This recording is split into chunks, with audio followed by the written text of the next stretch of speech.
think it's fair to say that Point Reyes is like pinniped heaven. As you can see from the beaches out there, it is a magnet for elephant seals, for harbor seals. It's just a natural haven, a natural sanctuary for these animals to come and rest and reproduce and recharge. Out of all the pinnipeds in Point Reyes, one of the most charismatic, also the one that draws the most visitors, is the elephant seal, just because there's so much story to them and they're just so much more active. They really put on a show, basically, with all of the fighting and the interactions and the pups. There's just a lot more to see. Elephant seals used to prehistorically be in California, so they were hunted almost to extinction. They're a great story of a species to recover with simple protection by places like national parks. Right now in Point Reyes is their breeding season, which is during the winter. And so a lot is going on at that time. Males show up first. They compete with each other to kind of figure out who's going to be the alpha. Then the females show up. Within a few days they give birth. They nurse their pup for about 28 days on average. Then they're going to wean their pup and then they're going to leave. But while that's all going on, the males are still constantly fighting each other.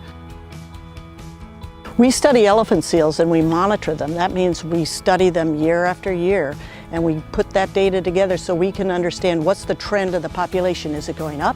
Is it going down? Is it flat? To do the surveys of elephant seals in Point Reyes, we have two strategies. The easiest way to count the seals is actually to be up above, so up on cliffs, and we're using a spotting scope. And that gives us a much wider, more on top view of the animals. And so we'll use spotting scopes or binoculars, but sometimes we have areas where we just can't really get that kind of a viewpoint, and so we actually have to be on the beach with the animals. And we're really trying to do accurate counting, and we want to make sure we don't miss, especially the pups that might be hiding behind females.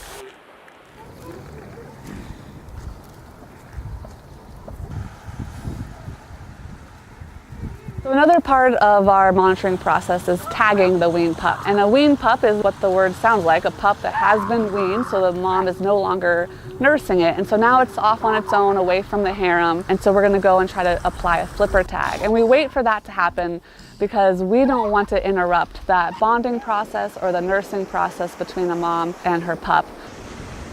The best way to tag an elephant seal is to sneak up on one that's asleep and do a real quick punch into their flipper. Most of the time they do react, so it's just like if you were asleep and someone came up and pinched you, you'd probably react. So it wakes them up. They might squeal a little bit because of their surprise, but usually they calm down within a few seconds or a few minutes after it happens. 5-10 minutes later, most of the time they're back asleep. Well, we went through that question, why tag elephant seals? And we decided that we would tag them because it helps us to understand the exchange between the other colonies, because we share our data with the other researchers at the other colonies in Central California. And by doing so, we understand better the whole population of Central California, which is the leading edge of growth for elephant seals. Tags can tell you about survivorship, you know the age of the animal, you know the location where it was born, it can tell you a lot of things. Most of the tagged animals we see are from Point Reyes. That tells us that it's a more stable population and animals are coming back to Point Reyes to breed. Elephant seals definitely need a safe place to come raise their pups. The pups can't really swim at birth for at least a few first weeks, so they need an area on a beach where they're not going to get washed out by waves. They need that safety of the sand, and they need the safety from people. So we close the beaches to people because people are dangerous to elephant seals, and elephant seals are dangerous to people. If people disturb elephant seals, that can cause them to displace pups and females and males. And if people get too close to females, they can attack them and bite them. So it's best for both to have these beaches protected.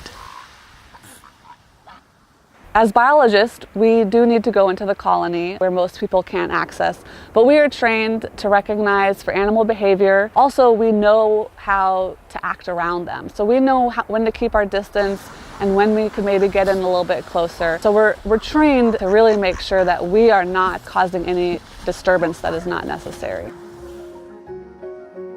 Marine ecosystems are important, and it's important for us to understand them better because it's hard to study them.